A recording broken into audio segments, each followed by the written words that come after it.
Hi friends, మీకు ఈ video నచ్చితే లైక్ చేయండి, సబ్స్క్రైబ్ చేయండి.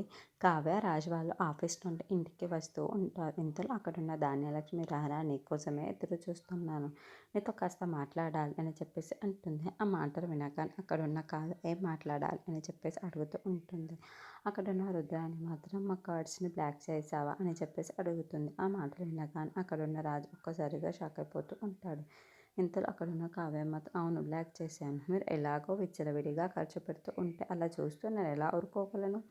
అందుకే మీ కార్డ్స్ అందరినీ బ్లాక్ చేశాను అని చెప్పేసి అంటుంది. ఆ మాటలు వినగానే అక్కడున్న ధాన్యలక్ష్మి మాత్రం అవునా, మరి మా బ్లాక్ చేసావు, మరి మీ అక్క ఎందుకు బ్లాక్ చేయలేవు?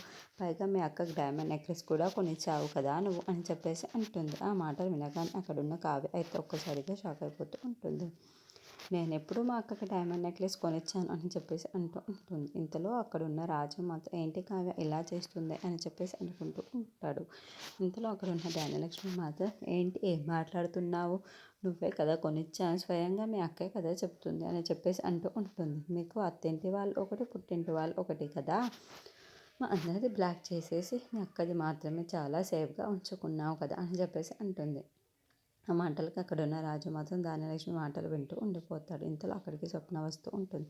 ఏంటక్క డైమండ్ నెక్లెస్ ఎక్కడిది అని చెప్పేసి అడుగుతూ ఉంటుంది. ఆ మాట వినగానే అక్కడున్న స్వప్న అయితే నువ్వే కదా చెక్ మీద రాసిచ్చావు, డైమండ్ నెక్లెస్ కూడా రాసి ఇచ్చావు, కొనుక్కోమని చెప్పావు కదా.